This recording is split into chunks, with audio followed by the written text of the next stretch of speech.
الحمد لله رب العالمين والصلاة والسلام على قائد الغر المحجلين نبينا محمد وعلى آله وصحبه أجمعين وبعد.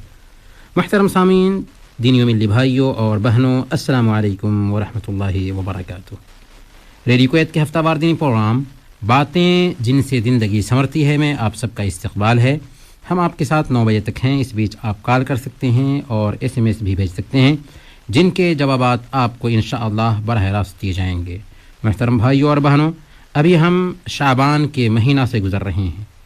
چونکہ یہ مہینہ رمضان کی تمہید ہے، اس کے بعد رمضان کا مہینہ آتا ہے، تو زیادہ مناسب تھا کہ اس مہینے کا خیر و خوبی سے استقبال کیا جائے۔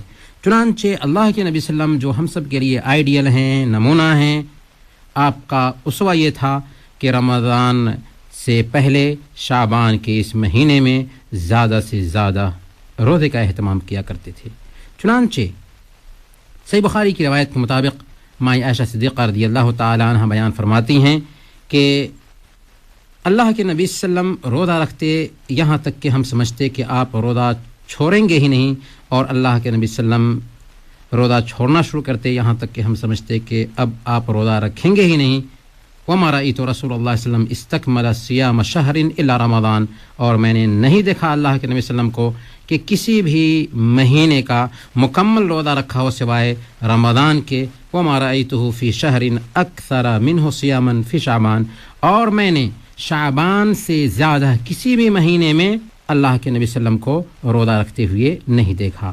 پتہ یہ چلا کہ اللہ کے نبی صلی اللہ علیہ وسلم شعبان کے اکثر دنوں میں روزے سے ہوتے تھے، بلکہ اللہ کے نبی صلی اللہ علیہ وسلم کی دوسری بیوی ام سلمہ رضی اللہ تعالی عنہا مسند احمد اور ترمذی کی روایت کے مطابق بیان فرماتی ہیں کہ ما رأیت النبی صلی اللہ علیہ وسلم یصوم شہرین متتابعین الا شعبان و رمضان، کہ ہم نے اللہ کے نبی صلی اللہ علیہ وسلم کو کسی بھی 2 مہینے کا لگاتار روزہ رکھتے ہوئے نہیں دیکھا سوائے شعبان اور رمضان کی۔ اس سے تو پتہ چلتا ہے کہ اللہ کے نبی صلی اللہ علیہ وسلم جس طرح رمضان کے مکمل روزہ رکھتے تھے ویسے ہی شعبان کے بھی مکمل روزے رکھا کرتے تھے۔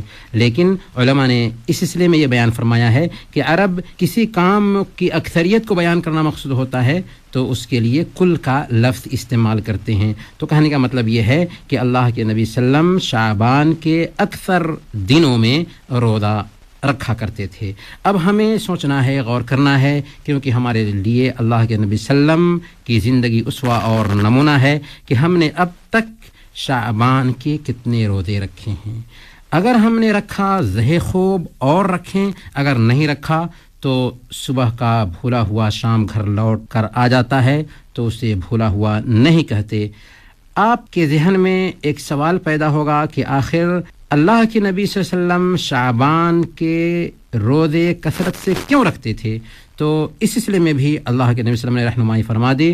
چنانچہ اسامہ بن زید رضی اللہ تعالیٰ عنہ نے اللہ کے نبی صلی اللہ علیہ وسلم سے پوچھا تھا کہ لم ارک تصوم من الشہر ما تصوم فی شعبان، کہ یا رسول اللہ آپ شعبان کے مہینے میں اس کثرت سے روزے کیوں رکھتے ہیں؟ تو آپ نے فرمایا تھا ذاک شہر یغفل الناس عنہ بین رجب و رمضان وهو شہر ترفع فیہ الاعمال الی رب العالمین فاحب ان یرفع عملی وانا صائم، کہ دیکھو یہ وہ مہینہ ہے جس میں لوگ غفلت سے ہوتے ہیں، جو رجب اور رمضان کے بیچ میں آنے والا مہینہ ہے، حالانکہ اسی مہینے میں بندوں کے اعمال اللہ رب العالمین کے ہاں پیش کیے جاتے ہیں۔ لہذا میری خواہش ہے کہ جب میرے اعمال اللہ رب العالمین کے ہاں پیش کیے جائیں تو میں روزے سے ہوں۔ پتہ یہ چلا کہ اللہ کے نبی صلی اللہ علیہ وسلم 2 حکمت کے تحت شعبان میں کثرت سے روزے رکھا کرتے تھے۔ پہلی حکمت کیا تھی؟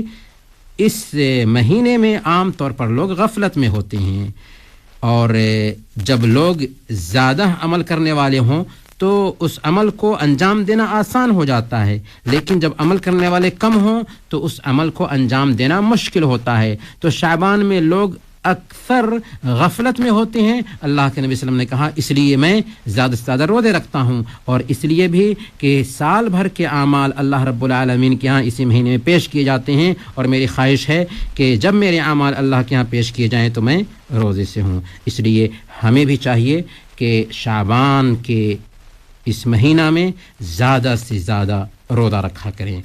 اللہ تعالیٰ سے دعا ہے کہ اللہ تعالیٰ ہم سب کو شعبان کا صحیح طریقے سے استقبال کرنے اور اس میں زیادہ سے زیادہ روزہ رکھنے کی توفیق عطا فرمائے۔ ہم آپ کی کال بھی لیں گے لیکن ایک چھوٹے سے وقفہ کے بعد۔